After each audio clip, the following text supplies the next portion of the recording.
Hello and welcome to the morning after show presented by betonline.ag. My name is Joshua Reimer. I'm joined by none other than Jared Block, who is over on my right. Jared, how you doing? How was your Monday to start out the week? Yeah, I'm. If you haven't heard enough of my voice today, I'm tired Yeah, because today is basically my Friday for the week before things start to go back up again for NFL. So Monday was busy as always, and busier than normal too because it's like the first Monday January kind of thing. yeah, You get the revitalized spirit, and we definitely both had that yesterday. yeah. Uh, huge night from you. Uh, yeah, no, it was good. I watched a semi-boring football game that was definitely brought on by an awesome late night hammer for NBA. So it was a good night. Yeah, it was definitely a good night. NBA was awesome yesterday, at least for the GPP package. I thought we were in a really good spot coming into that last game because I looked at it and I was like, I was watching the Wizards game, was watching Kuz absolutely ball out, which we'll talk about later when we get to the NBA spot. I was watching and I was like, man, I might actually have a shot at this. But never would I have imagined Trey Young putting up 70 effing FanDuel points instead of James Harden, who I said was the actual guy who was going to score 70, but sided with Trey Young. It all worked out in the end. It was a great way to kick it off. There's nothing back. I talked to you about it before we got on the show. There is no better way to get back into the NBA groove of things. Yeah, no, for real. Like I know that it's been a rough patch for a little bit, Yeah, and yeah, man, last night we actually had, like you mentioned on the podcast too, a little bit less COVID news to worry about. So I think that yeah, also played into things. But yeah, you had several players from the game that went off, and while that game was popular, they just didn't go as big as you did. So no. we'll talk about that and we'll recap it. But let's talk about some Big Ben action. Yeah, let's talk about some Big Ben action. Let's talk about some Monday Night Football action, which is what we're dealing with here. Big Ben getting the W for the Steelers. Najee Harris with I know a heartbreaking type of touchdown for a lot of people. A lot of fantasy championships were ruined by that touchdown. A lot of things happened there, but I guess the most important thing is that the Steelers won, and you called it perfectly. I saw it on Twitter. I saw it everywhere, and I still didn't take the bet. I was stupid enough not to take the bet, but you said it didn't matter. Steelers, whatever they were favored by, you got to play them, and it worked out for you. I can't say I was getting nervous about this, but I was very perplexed because within the final 3 hours of me posting that got posted at like 6, but the total had been slipping, or the spread had been slipping. It was Steelers minus 2.5 yesterday morning, and then by the time that my tweet went out, it was like a pick 'em at that point. No, And for some reason, Cleveland closed as minus 1.5 favorites, so it slipped almost 3 full points in like a matter of 8 hours, which is unheard of when there's no news. The news that we got was that Kareem Hunt was sitting, which didn't make any sense to why the line would move that way. So no, I don't know. We've known that Baker Mayfield's been playing hurt this whole time. He had his percentage last night was 45% through the air, which is horrendous. They like I don't know. I wasn't watching the actual ESPN broadcast. I watched the Manning cast for the last time this year. Actually, I think they have one playoff game, but they finished the regular season off with an awesome group of guests, and they were perplexed every time because they were all football minds, and they were just wondering why some of the things that Cleveland was doing, which was not involving Nick Chubb. 12 no. carries, 58 yards. Seems to me that every single time that I roster Nick Chubb, they only give him like 10 carries, which makes no sense to me, even with Kareem Hunt out. Yeah, So I don't know. I know you didn't really watch this game too much. It was pretty gross on the Browns side. Njoku got one touchdown. Harrison Bryant got a troll. Super like I had Nick Chubb at MVP and captain last night after the news. Was flip flopping between him and Najee Harris. So obviously we know which side won that one. But Chubb had a chance to redeem himself with a 1st and 1 at the one pass interference call, and they decided to not hand the ball off to your best player and then dump it off to Harrison Bryant yeah. behind the end zone. So that was Why that was not? super tilting. Yeah. Seriously, it was insane to watch how I mean, like it's almost like It's almost like they don't like Nick Chubb, which is kind of crazy to think about. But like we've seen this happen a lot of times this year where Nick Chubb should have been a workhorse and just they refuse to give him that role, which I'm Yep. perplexed. You're not in the playoffs. It doesn't matter. Like just give Right. him the ball. Exactly. And that's the other thing too. Like I know they wanted to play spoiler, and this is a big time for all of the players on a team like the Browns who, last year you felt great ending the season. You're okay with the loss in the playoffs, especially with the playoff win over this team. But when you're now at 7-10 or 7-9, whatever it may be, I think it's 7-10. Um, Either way, like there's a lot of question marks around next season. One of those question marks is that Baker Mayfield's going to have surgery, and they don't know if he's playing this week or not. Whatever he decides to do, my guess is he will probably sit this one out and just have season-ending surgery. But he has not looked right. He's had this brace thing on his left shoulder for the last half of the season. He basically has like he reminds me of a little kid who's like has too big of a winter coat. That's what he looks like out there. He's got like the huge padding around every single part of his stomach area. Yeah, it just doesn't look like he's comfortable whatsoever. And this is a thing that's happened for now a couple of years, and that kind of was masked a little bit by last year's performance. Granted, obviously it's undeniable that the Browns' success has been very good since he's gotten there. But what do you do? I mean, is he your guy? I guess he has to be because they don't want to go through this quarterback carousel thing again. So, how Well, do the like Browns do anything here? Because like the defense, yes, is solid, but what are we doing with the offense?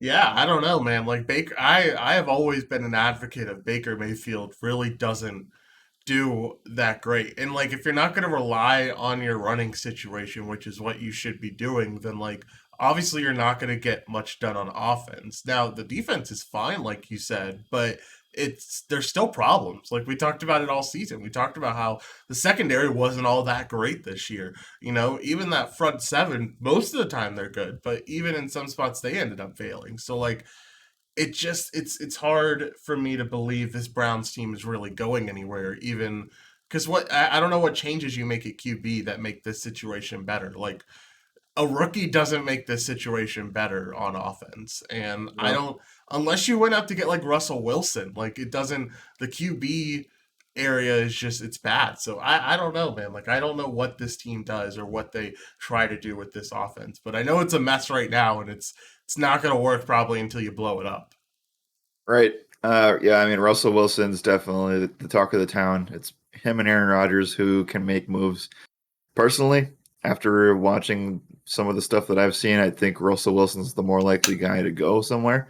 But I feel like he would choose Pittsburgh over Cleveland. Yeah. And then he would also, I don't know, like I know New York's in the talk too. I still think Pittsburgh's got the best squad out of all of them. But who knows what he'll decide. We'll talk about Wilson a lot here. We'll also cover him later today. And that's kind of one of the surprising teams that put up 50 points on Sunday. I Yeah. actually didn't even realize they put up 50 until I was doing some stuff last night. That I was like, oh, okay. Well, we'll talk about that at a different point here. Um, QB position for the Browns is not great. They do have Case Keenum as a backup, which again actually is very good for them in their system. It's just, like they just don't have an alpha guy there. Like Baker Mayfield is definitely the most talented out of the group, but like I don't know.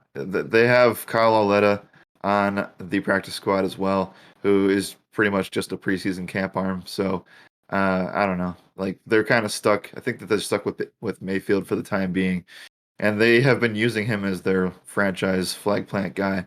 Um, so I don't know. They kind of are just in a rough spot, and they have to take this. Like I don't know what Chubb and Kareem Hunt's contract situations are like, but I feel like one of those guys is seeing their time end soon. Yeah, I think Kareem is extended, right? Didn't Kareem get a couple extra years on his deal? But I have no clue what Nick Chubb gets right now. Yeah, I'm not sure either. As we look that up, I'll just quickly touch on some of the stuff on the Steelers side. The like I typed in our on our sheet here that football gods were watching over Big Ben. Steelers covered win, stay alive in the final home game at Heinz Field. Their playoff hopes still alive. It's going to take a lot for them to get there, but at the end of the day, this was more about Big Ben's last night than anything else. And for me, that was always a narrative that I was writing. The thing that tilted everybody, even like the Manning brothers were both screaming at Najee Harris as while he was running, and they told him like, "Hey, like get out of bounds, like the game's over."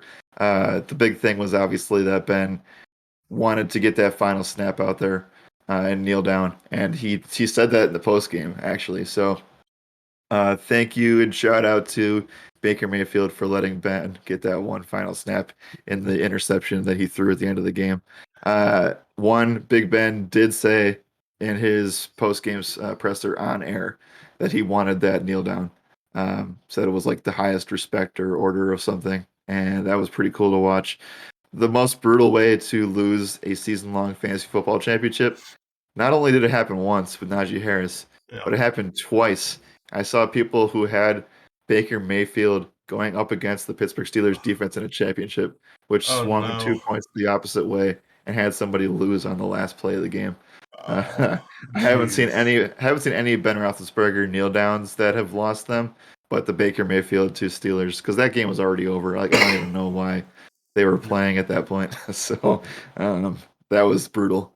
So yeah, last anything is on Big Ben here. I covered after the stream that he's never had a losing season with the Pittsburgh Steelers ever, and that will stay alive because even if they lose, it's still going to be a tie. They're Yeah. still going to be 500.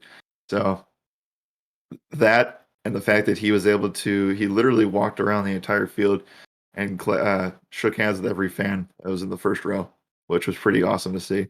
Um, Thoughts on that? I mean, the Steelers don't have much of a playoff shot this year. What do they do moving forward? Do you think that they're going to go for Wilson, or do you think that they just rely on Pickett? Because Mason Rudolph is not the answer.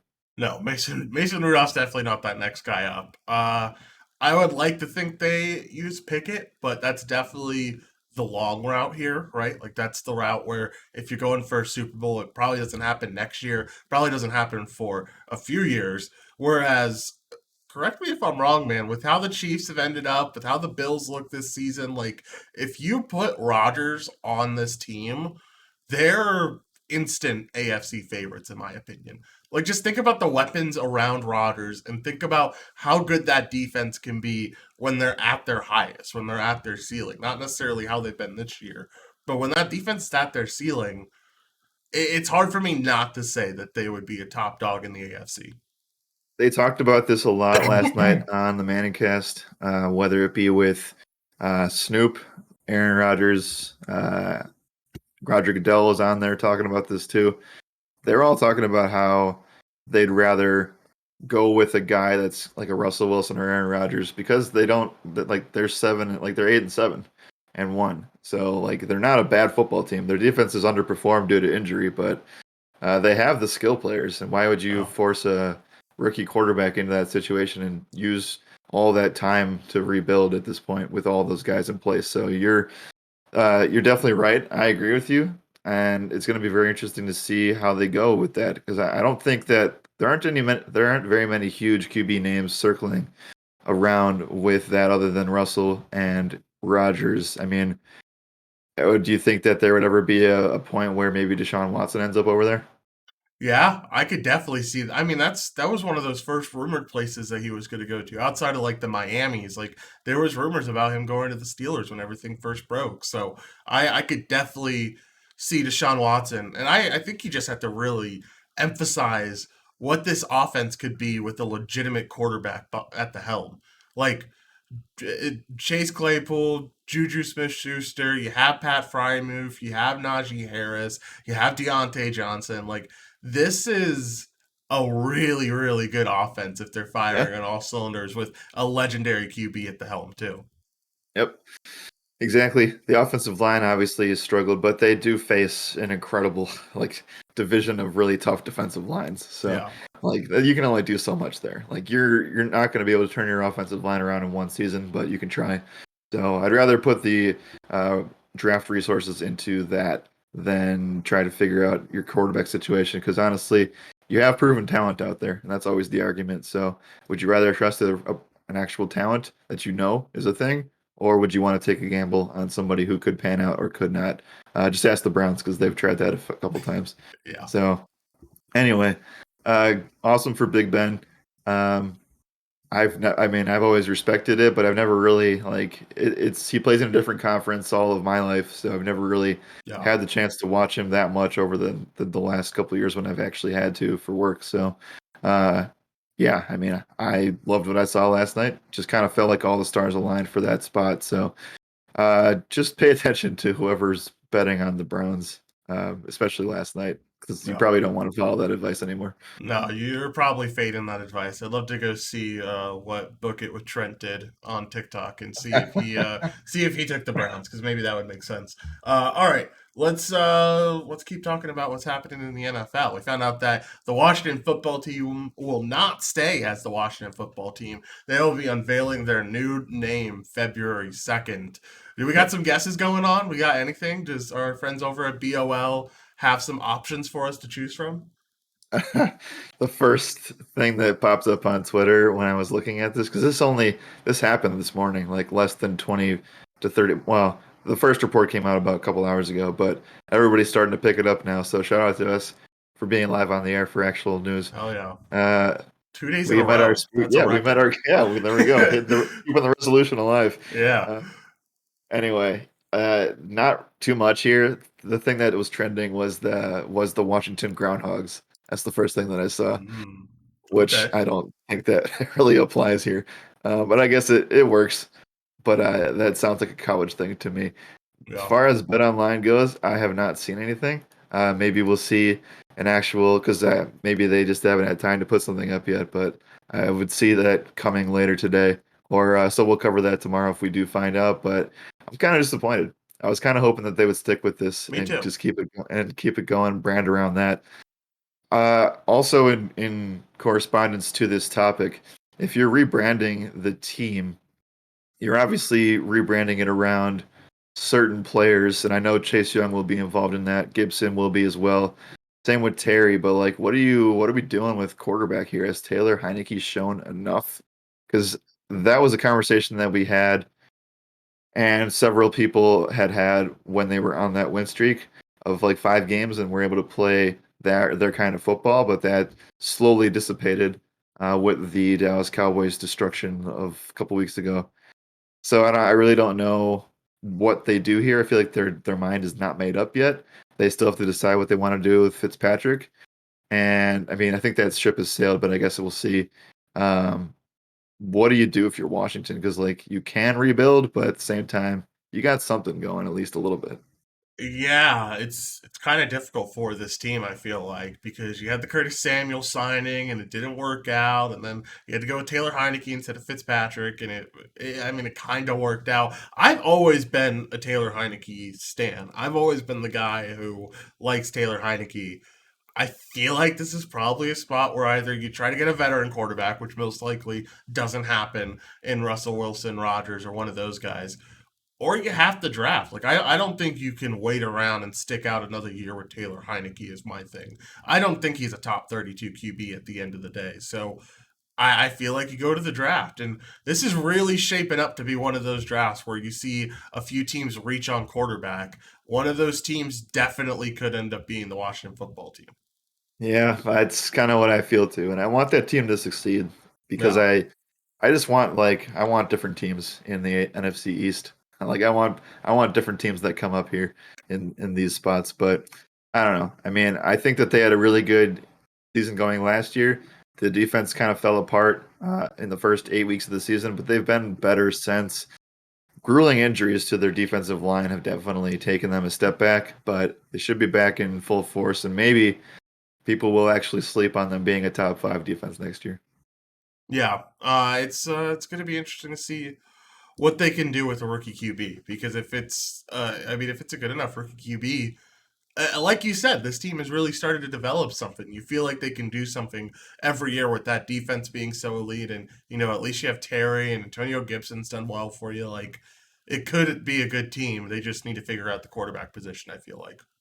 Yeah, well, yeah. They are one of the couple teams specifically, and every team goes through their injuries, but there are specific teams that are about like 5 a year that just get decimated from season-ending injuries all year long, and that was one of them. Like Yeah, Chase Young, Montez Sweat, Logan Thomas got hurt, missed half the season, came back, got hurt, missed the rest of the season. Curtis Samuel basically played less than I think that at one point he played like maybe he's over 100 snaps now, but it's certainly close to that. It's not a yeah, lot.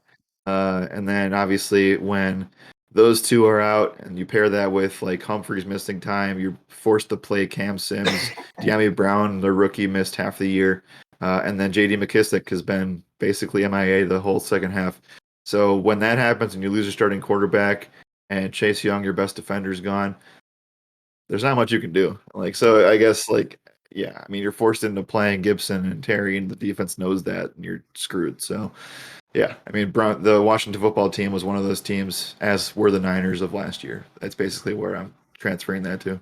yeah. No, I think that's a perfect transition as we get to talk about the Niners of this year. But you're exactly right. That's pretty much what they went through, is what the Niners went through. And that, I mean, I remember the Niners last season. It was guy after guy getting injured. So definitely, we've seen the Niners turn it around at least a little bit this year. At least in some spots, they've turned it around. But let's talk about how they turned it around on Sunday after a bad loss to the Tennessee Titans. I was there for that game, and I was happy. I was so happy to see the Niners because it was my first game ever seeing the 49ers. But like, I was like severely disappointed in Jimmy G. And the fact is that the Niners should have been up by two or three scores coming into halftime in that game. And they weren't because of Jimmy G's mistakes in that one. So we didn't get to cover this on the air because we were off stream at that point. Do you want to talk just a little bit about whatever happened with the Titans and 49ers game? Oh, I'll tell you what happened. AJ Brown happened. Yeah, AJ Brown's a menace too. Yep. That's also a fact. I think yeah, you were already off and gone for that one because of the birthday and Hmm. holiday season. So I said AJ Brown was like my favorite play. Kittle was my favorite play of the game, which he disappointed, but AJ Brown was the dude, and people were scared of rostering him because of the injury stint.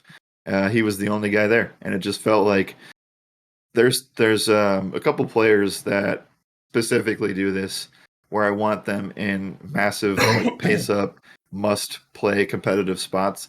Those guys are Michael Pittman is one of them. Um, George Kittle is another one. AJ Brown is another one.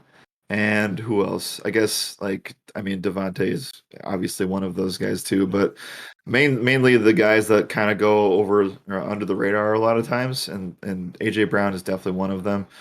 So whenever they get into competitive shootout type games, he just gets 15 plus targets, and that's the only way that Tennessee can keep up in spots like that with no Derrick Henry. They do have I'm not comparing at all here, but Foreman kind of looks like a body type of Derrick Henry a little bit, although much smaller. Yeah. So I don't know. I think that Tennessee is still a fraudulent type of team in the playoffs. So if they don't have Derrick Henry, I just don't think they have much of an identity. So we'll see what his status is. I'll actually look at that. But in terms of the 49ers, I think that they should have won that game. I don't think like you kind of let AJ Brown take over the game, and there was too much momentum there, and then the game kind of was hard to win back at that point because the previous three quarters you guys had the entire game like wrapped Hmm. up. So Yeah. that's exactly what I remember at least from that game. But yeah, AJ Brown's insane, and he's really the only reason that team is still alive. So yeah, as far as the Niners go, they have a lot to. They're like the reason we're talking about that game is because it's affected how they have to play this week, and they could have had another win in their belt if they would have played a little bit smarter a couple weeks ago. But now they're in this tough spot against the Rams, where they have to win, and then they have to kind of rely on some other help around the league. So, how did you think that Trey Lance's performance went? And do you think that Kyle Shanahan is just going to keep lying about this Jimmy G situation? Because there's no way that he's going to be good to go for this week. No, there's no way he's going to be good to go. I think that Trey Lance did really well during the second half of the game. I think the first half he took a little bit of warming up to get ready to go, and he looked a little gun shy at some points. He looked a little tentative, and then you saw either Shanahan yelled at him or he focused up or whatever happened. And the second half he went into pure dominance. And I'd say almost the same would go for that defense too, because it looked like our defense was going to have a whole nother AJ Brown situation against Brandon Cooks as he started out the first drive. I mean, Cooks went Yeah. ham during that first drive. So like it Yep. looked like the defense was going to be at one of those points where they don't defend well, but they really picked it up in the second half as well. Didn't allow a single score in the second half. So Right. I think the defense did well. I think Lance started out soft and then got better as the game went on. And I don't know, man. It's going to be super close week 18 because this game against the Rams, I mean, the easiest route is if we win this, we're in. So, like, just getting Right. a win here is important. But you do have the backup QB. You do have them. I think Bet Online has the Rams favored by 5 points, which is, I. I don't know. It feels kind of like a touchdown spot for the Rams because they're at home, right? It's in SoFi. Bet Online has been, yeah, it is in SoFi. Bet Online has been uh, really, really bearish on the Rams lately, not giving Interesting. them the points that they deserve. And frankly, they've been right because they really have shot themselves in the foot. Mainly Matthew Stafford, and mainly the defense just not playing like a top five defense. They've been playing middle of the road the past month plus. So yeah, I mean, I can see why. I think that they actually right now the Rams are all the way down to 3.5 points. Yeah. So crazy actually, but I think that I don't know. I wouldn't say the Niners should be a point or half point in a neutral site. So it's kind of strange. The number's weird, but I don't know. Maybe they see something that we don't. Kind of does feel like a George Kittle takeover game, but I guess we'll see. He wasn't really like overly involved because they didn't pass the ball too much the Yeah. entire game, which we kind of knew was coming in the first place. But I was expecting a little bit more actually from Trey Lance's rushing attempts, but Eli Mitchell basically took over in his stead. So if you're a Niners fan, like or just a realist, I guess, what do you think is going to happen with Mitchell here? Because it was never his running back room to begin with. Like, how do they move forward with this? Yeah, I think this is a really interesting conversation because you look at Eli Mitchell's stats so far this year, they're really, really solid. I mean, he's been good when he's on the field and Yep. he's even taken over games at some point. So, what do you do with this room? You still have Raheem Mostert. I think people forget about that and people forget about the elite speed that Raheem Mostert has. And Yep. you still have a few guys back there. I mean, we still have Trey Sermon too, and who knows what is going to happen with Trey Sermon right now. Yeah. Remember when we thought he was Yeah, an when we actual thought he was draftable the guy? RB1, we thought he was the guy, and it turned out being Eli Mitchell. So you took him with a pretty high draft pick. I feel like everything has panned out perfectly for him. I feel like starting next year, he probably gets 60% plus of the touches in that running back group, which is a lot in a 49er system. It might not sound like a lot, but when you run the ball 500 times in a season, 60% of the touches is a significant amount. Agreed. I definitely agree. It's also it depends on what they do with the QB situation too. Yeah. But I think we already kind of made that clear. But again, maybe it's unclear now with the Jimmy G thumb injury thing. So, um, 2022, Raheem Mostert's a UFA. So he's There going you to be go. 30 years old next year. I think that there's a spot that he walks in this situation. I don't know if he walks. I don't know if he gets a job. I mean, That's who true. I mean, who he's is really really accepting of a 30-year-old running back that just came yeah, off of a torn ACL? yeah, Like it you're right. just Somebody yeah. will pick him up though. Yeah, yeah. The probably Robert Saleh and the Jets will. Honestly, I could totally see that happening. Um, Yeah, but yeah, I mean, it's even more so if he leaves because Eli Mitchell has an even more dominant spot. So I don't know. Eli Mitchell could be a very big commodity for us come the future with him if he does have a big role and continues to play yeah. really well. Um, Couple things on Eli. He is the first. He's number one in the league in rushing yards over expectation this year. insane. Also has like a. I think this is technically his rookie year. Is that right? Yes. No, it is. He Yeah. got drafted this year, so yeah. Okay. Okay. The stats also said that he's like has the best rookie in that stat category ever, rushing Oh yards over wow. expectation. So we don't see that very much. Basically, what that means is it's more of a next gen stat kind of thing, Yeah. where they're basically just estimating what the carry could be, and then how much extra yardage he had, as opposed to most backs in the league. So yeah, I mean he was fantastic again. Like I put my trust in him in the 4 p.m. build because I said, if he's starting, he's gonna get 20 plus touches, and that's exactly what happened. The one thing that I did not see was the receiving touchdown coming into play, which was a Yeah. thing. So that was cool to watch, but I don't know. I mean, as far as next year goes, do you think that Eli is worthy of a second round pick? Yeah, definitely. I think he's completely worthy of the pick that they took him at, and I Oh, I meant like, no, not that. Like, that's oh fine. Like, that's a home run. Like, is he in a fantasy football league? Is he worth a second round pick? oh, I thought you meant okay, gotcha. Man, second round pick. I guess it all depends on what happens with Raheem, but you got to make your case if Raheem's out. This is a top tier guy. Like this could be a really good spot. So second round, maybe he drops into the third round, just maybe. But I feel like second round could definitely happen. I mean, I don't, I think he missed enough games to not make him a top 10 back right now. But he would have been, nope, he's actually number one, two, three, four, five. He's number six RB overall, Josh. Wow. Yeah. So definitely. So he has to be a second round pick. Then there's not a doubt in the world. Yep. Yep. Or wait, maybe I'll look at it again, but he could be a top 10 at the end of the year. I Yeah. think I looked at the wrong thing, but he still should be. Well, there's a bunch of these guys up here, but I think some of them have missed too much time to be considered. So, uh, he only missed what, 3 games, 4 games? Like that's still a pretty good year Yeah. for running back. Yeah, definitely. No, I think it was, yeah, it had to be three or four. But it definitely, the whole Eli Mitchell thing is certainly interesting because if he's a lead back and the Niners have that, their ceiling's going up for sure. All right. Yeah, I lied. I lied, by the way. He's definitely Oh, not top 10, but oh, he can dang. get there if he does a good job next week.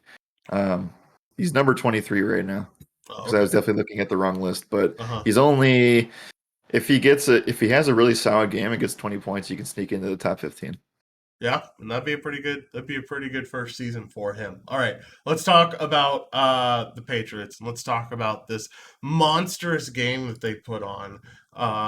They absolutely destroyed against their opponent, the Jaguars, putting up 50 points on the board. This is like the third time we've seen 50 points from this team too. Like they Yeah. continue to put up these Yeah. 50 burgers, and sometimes it's not about if you win, it's about how you win. And I think just winning by that much against the Jags is a little bit insane. Right. And I think that like they just didn't keep their foot off the gas. And that was the main thing here. I think they had 35 points at half. No, they had 28, but still. Mac Jones looked fantastic. Threw the ball 30 times. The yardage number is not impressive, but the way that they scored those touchdowns was great. And then obviously the running game was awesome too. Also, shout out to Jacoby Myers for scoring an actual touchdown during a game Yeah, again. So I don't know. This team is definitely surpassing expectations, but this is a classic Patriots team, and I kind of saw the writing on the wall with the game in general. I just thought it would be like 35-10 or something, but no, they yeah. scored 50. Uh, 2 touchdowns from both the running backs. Obviously, Mac Jones is their future. Nobody can deny that now. But what happens with some of these skilled players? Because you invested so much into the tight end position, really hasn't panned out for you. Hunter Henry's been solid, scoring a lot of touchdowns. But like, I don't know. I mean, does this team really have any holes in the offense? Like, realistically, I don't think it's kind of so. hard to tell. Yeah, it is kind of hard to tell because I'm sorry, I refuse to believe that Wilkerson can be a wide Well, receiver yeah, three. I Like know. it's just their wide receiver room's kind of always been suspect when it comes to that. I mean, really, what it just comes down to is this defense is elite, and it's a Bill Belichick defense, and that really can carry them through any rough spots on offense. Now, when you get to the later rounds of the playoffs, maybe not. But I guess that's my question. How far can this team really go? Like, do you think Super Bowl aspirations are reasonable for this Patriots team? Uh, my gut says no, but the brain part says yes because Yeah. mainly because they can. It's mainly because they can manage any situation that's thrown at them. The only situation they might not be able to do is shoot out with a team, but maybe that team that's being shoot out with gets taken out by Belichick in some capacity. So it's not a Yep. shootout. Like they can game manage their way to victories. We've seen it with Buffalo. We've seen it with a few other teams in tough spots on the road. They beat the Chargers in LA. Like I don't know. They're gonna have to face one of those kinds of teams because I do think that they win this week against Miami, who's packing it in. I know we shouldn't just gloss over that, but they will most likely get a team. They're probably not going to get home field advantage. Maybe they do. Maybe they sneak it out. But they should be able to take on pretty much whoever and kind of cater to like they could game manage it or they can take somebody out on the other side and try to work it out that way. But yeah, I mean, I'll go right to the division futures because I know we're heading that way in a second. But the Patriots are actually long shots to win the AFC East. They're technically plus 1,000. The Bills are minus 2,000 at this point. That seems like a something that I would not have expected to see. Thought it might be closer, but with only one game to go, there's a lot that they needed to have happen. I think that Buffalo would win the tiebreaker. Is that even right? Yeah, Buffalo would win the tiebreaker because it comes down to divisional. Do they have a And worse divisional record? I'm pretty sure that the Patriots have a worse divisional record, but let me double check Oh, this now. it must be by one game. I Yeah, think I that think it. did they lose to the Miami in week 1 or 2? Yes, they lost to Miami early on. That's where it is. Yeah. That's the only game. That's the only blunder of their entire year, pretty much. Oh So, no. Wait. So what does this go to? Does this go to conference record after divisional because they're tied? And oh oh, wait, it no, might they're be. not. No, they're not. No, they're not. I lied. I was looking at a different team. Their Bills are 4-1 in the division. Patriots are 3-2. It's a bummer. All right. So yeah, one loss to the Dolphins, one loss to the Bills. The Bills get the Jets in week 18. The Patriots get the Miami Dolphins. So both teams should win, which would mean that Buffalo, unless they lose to the Jets in the same fashion as the Jaguars, I don't know. They're not resting their starters in this one. They'll probably No. play at least 3 quarters. Yeah, I bet. Yeah, 3 quarters most likely, and you'll see that. You'll see that Bills team most likely clinch it. Who knows? Maybe we see the Jets impress once again, just like they did against Tom Brady and the Bucks. You never know what can happen with the Jets, but most likely Bills get a W and Patriots get a W, and you see the Patriots sadly fall into the wild card. All right, but they face off in the first week of the playoffs, right? Because Bills aren't going to be a top team. They're going to be the Yeah, worst out it of the will. divisional leaders, right? We'll probably see something like that. I think in a lot of these playoff formats. That'll be cool. That'll be a fun little game. The third match of that divisional matchup will be a lot of fun to watch. All right, we looked over, or actually, I guess the last divisional future that we have is the Rams and the Cardinals. So this one is super close as well. But or closer at least. Rams are minus 400 here to win the division. They have to win against the Niners, right? If they win against the Niners and they Yep, clinch, that's and right. how do the Cardinals get it? They have to have the Niners lose and something else, or Niners win and something else happen. Yeah, I just saw this, so I'll look it up again. I know we got to move on to the next topic here, but I saved this tweet to talk about that. Uh, let's see. Okay, here we go. Week 18 playoff scenarios for the Arizona Cardinals.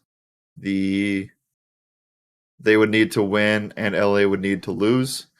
So basically, the Rams are in the driver's seat right now. They need to win or tie to clinch the NFC West, uh, and they need Arizona to lose. I mean, they still win the tiebreaker. So either way, it's Okay. if they both win, then the Rams win. So Arizona needs the most help in this situation, and that's pretty much like they both have playoff spots clinched. So it's more about fighting for that next spot. So I Yeah. guess like you know, basically preying on the wild card teams at that point. Yeah, it's I mean either the Cardinals' job gets a lot easier if they get to go up against the Eagles in the first week instead of going up against the Cowboys, is where they have it at right now. So, Yep. getting that number two spot from the Rams would be definitely helpful for them. All right, do you want to? We'll look over. Do you want to look over conference futures? Do you want to save it for tomorrow?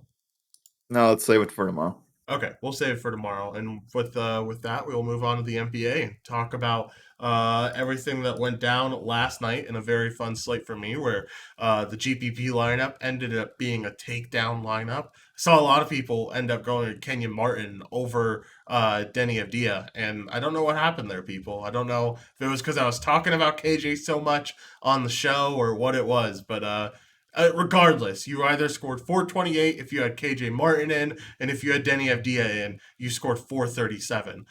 It was a monster night for the GPP package.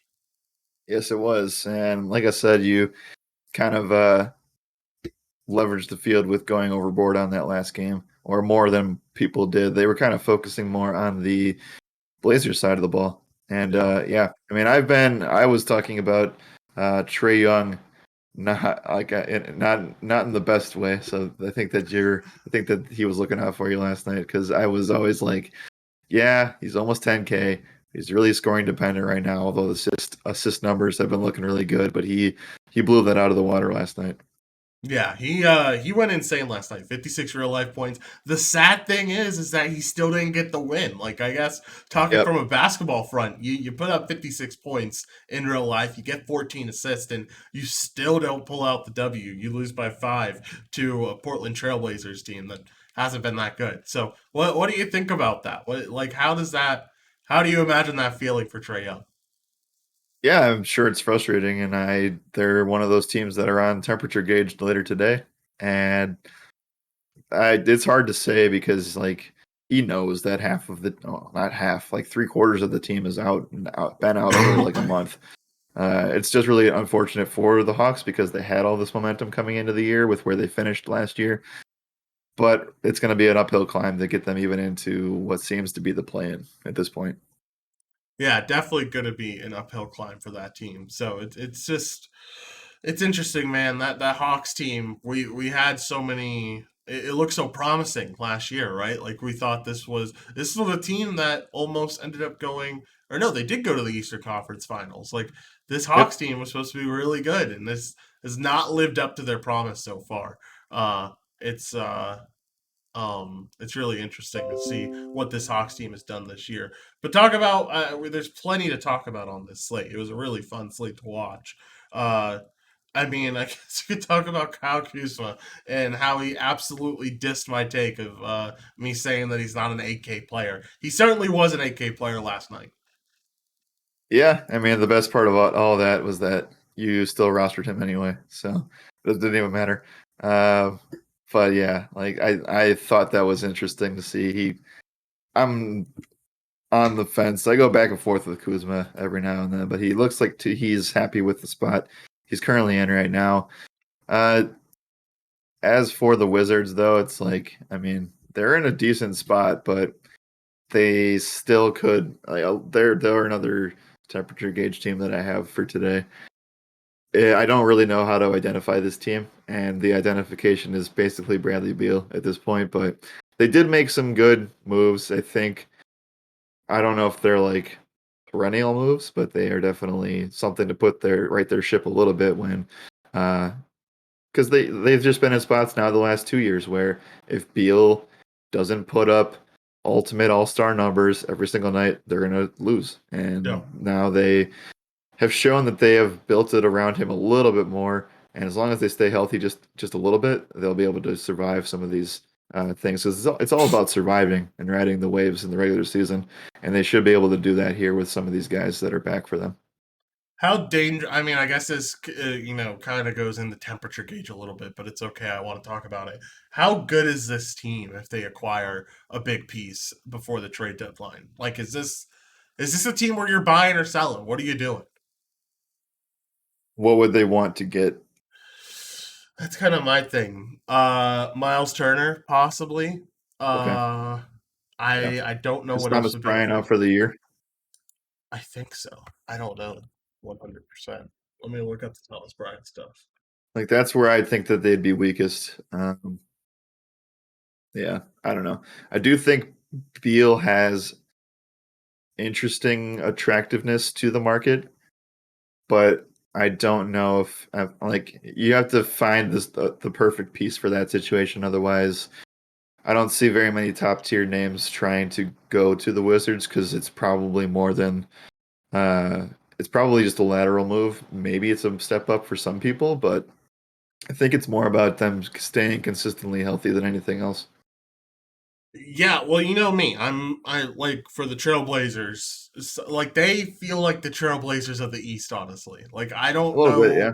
I don't know where this team goes to make them a championship contender. And so I'm always one of those fans where if you're not competing, you need to do something about it. And that even if that means blowing up the team. So Bradley Beal's always been looked at very highly by the rest of the league when it comes to trade talks. I don't know.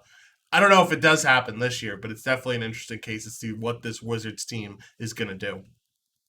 Yeah, if I'm I won't say, I don't know if they can acquire a star unless they blew up the whole team, which again, I don't know why the star would want to go there if they tried to do that. Yeah. So if I'm like a borderline all-star player or below that, just below that tier, then yeah, I mean, it makes sense if you are not getting enough playing time, or do you think that, like, I think the Wizards just need to find guys that are in the situations like Miles Turner where they want to go somewhere else, and like you're not gonna give him a backseat when he gets there.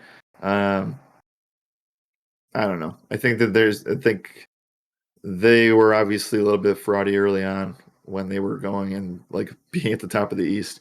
So I think that they actually fall to a play-in type of tournament thing because I do think the Hornets are better. Yeah, I would think that the Hornets are better as well. My thing is that like you have like how much is Miles Turner an improvement over Daniel Gafford? Like I It's really understand not. it's not like huge, It's right? not So like huge. It is an upgrade, but it's not huge. and it's definitely not an upgrade over Thomas Bryant. I think both of those guys are very equal in all honesty. Now Thomas Bryant, I think he's out for the year with the ACL injury, but Gafford's pretty solid there. So I just don't know what you do to improve this team. But I feel like there could be a lot of trade talks around them because you have some tradable pieces. Denny Adia comes to mind. I mean, he's not really a guy who should be starting on this team once Rui is back and once the rest of them is back. So maybe Right. Denny Avdia is a guy they could trade, or I maybe Rui's a guy they could trade too. I don't know. I just feel like Yeah. you do have some pieces for this Wizards team. Yeah, they locked themselves up a little bit in giving Davis Bertans that egregious contract, Yeah, and the center injuries and the Dinwiddie stuff now. Yeah, I mean, I think that KCP and Kuzma have been great to that addition, and I just maybe I would hope that like I've been an advocate for Rui for a while. So I think that like if he can take the next step, like he was showing that he could do, uh, then this team has a little bit more of a ceiling. But I still think that even if they make it into the top eight, they're still a first round exit. yeah. I would tend to agree that this team looks like a first round exit. All right, let's talk about the Grizzlies as they get to face off, or they got to face off against the Brooklyn Nets. Good win for them. Your Bucks, man, what's happening? Pistons end up getting a huge win over your Milwaukee Bucks. What I guess let's talk on the Milwaukee Bucks games first. What happened to that lead? Yeah, the thing that happened was they shot 10 for 40 on threes last night. Yeah, That happens like 10 times a year where somebody beats them from that reason alone. That's that's the Bud technique, right? yeah, Their whole thing is like, let it fly. Let's shoot 53s a game. And if we make less than 30% of them, we probably lose. But yeah, the Pistons got all their guys back last night. Sadiq Bey looked great. no. Hamidou Diallo even still looked great, even with everybody still coming back. Um, I don't know. I mean, it's not really a big deal for me, but I guess the Detroit Pistons can't celebrate that one. That's fine. Yeah, definitely a good win for that 7 win team. I mean, that's it's at least something to keep you going. So good win by the Pistons. What did you think about the Grizzlies, though? I think Grizzlies, that win against Brooklyn is huge for you. You were Oh underdogs in yeah, this game. It shows how good John Morant is. That's the last time this Brooklyn team plays until they get Kyrie Irving back, which I think is really interesting. yeah. I I had made a hot take yesterday that said that the Brooklyn Nets were going to put on a show tonight and lose on Wednesday to blame the whole thing on Kyrie. There you But I go. guess maybe It's that's not going to not happen. We'll see. happening now, but Um, would have been cool. yeah. So I also saw something that was a report from somebody who's looking for clicks that said, "Is Desmond Bain really the actual team's point guard over John Morant?" So Oh my we'll lord. let's talk about that. I guess. Like, I mean, if Dylan Brooks is healthy, is the Desmond Bain thing actually a thing? I know he's improving for sure. Do you think that he ends up passing Dylan Brooks at some point, I think at or does some he already point have? I think at some point you have to consider it, and maybe even considering saying that he already has, because I mean, look at what he's doing. Like he is putting Yeah. on some really spectacular performances for a guy who's in his second year. Like he looks incredible on the floor. So I don't know, man. I feel like he will always be a part of this team's game plan. I feel like even when Dylan Brooks returns, but I feel like you can continue to see him taking on bigger and bigger roles as he keeps proving himself worthy of it. Right. Like I think he's earned his spot. He was always in that group with Dylan Brooks and DeAnthony Melton, and he has one, stayed healthy or out of protocols, and two, he's actually lit it up when he's out there. So, Yeah. like actually lit it up and seeing the most minutes on the team. So that's those are two things worth noting for sure. Yeah, I mean that's a diamond in the rough. I'm pretty sure this was like the 30th pick, or it was either the 30th pick or towards the tail end or somewhere around there. But this was a killer pick for this Grizzlies team, and I think Bane's like I don't know if I want to call him an all star necessarily, maybe an all star reserve, but like he's definitely got some game, that's for sure.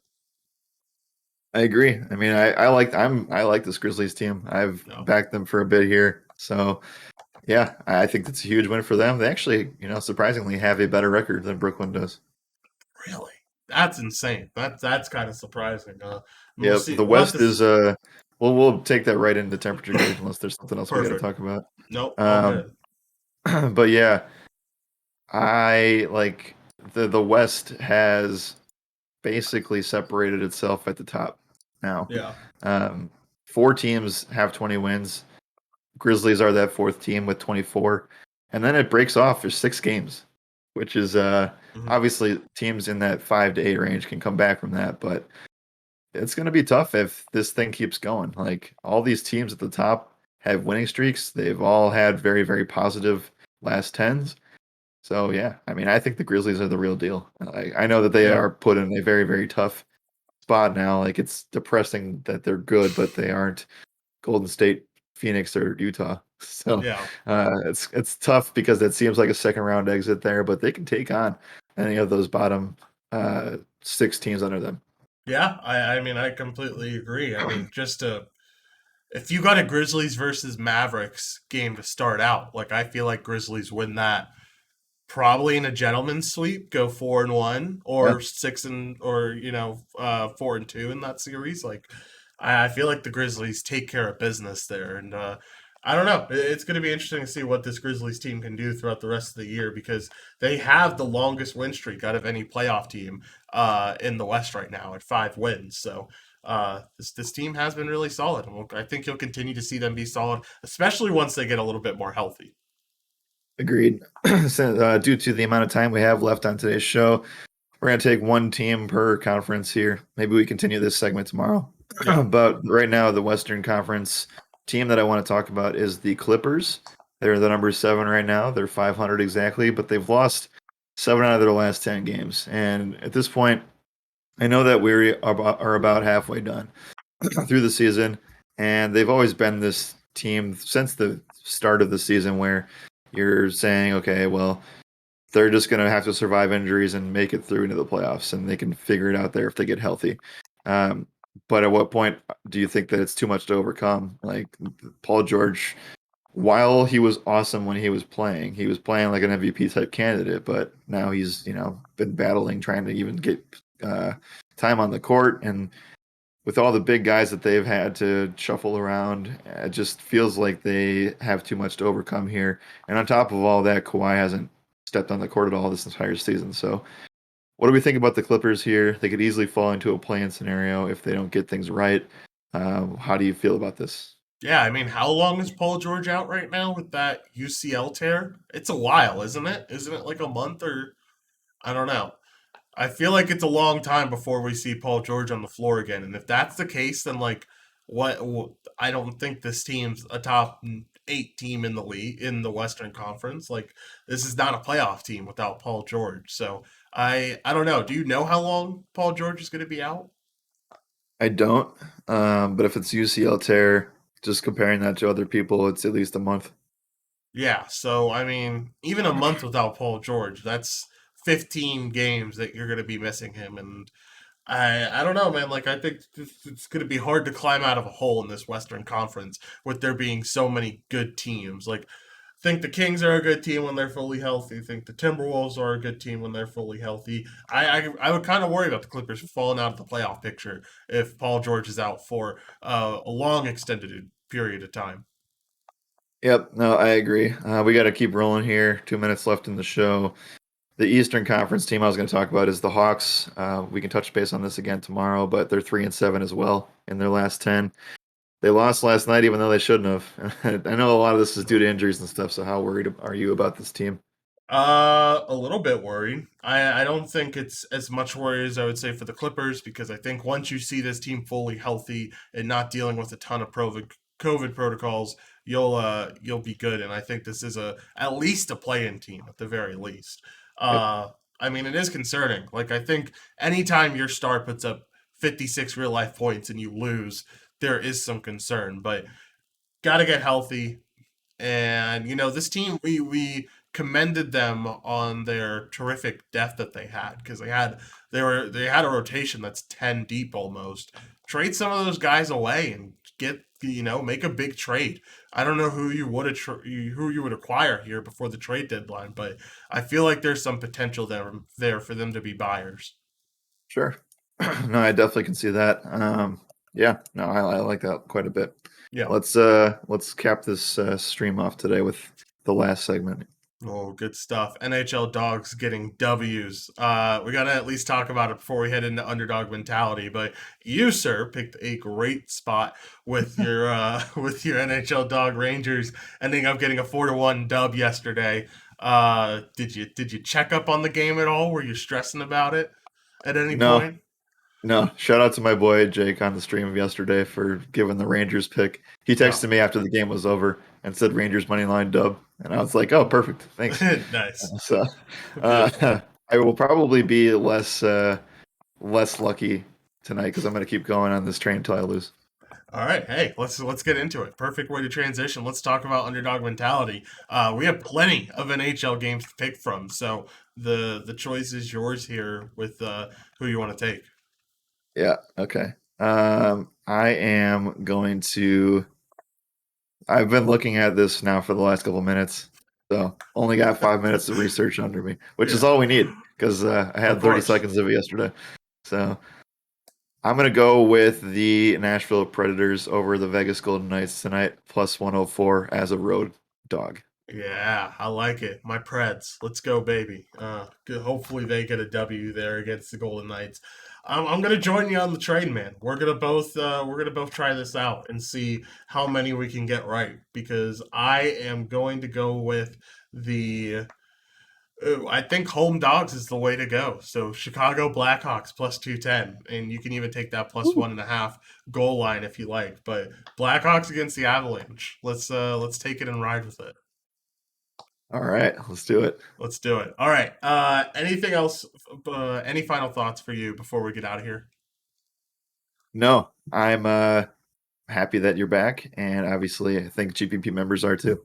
Yeah, I think GPP members are very happy, and hopefully we can continue to keep them happy today. NBA podcast at 5 p.m. Eastern Standard Time, and we will talk to you guys there. As always, my name is Joshua Reimer. Good morning and good skill.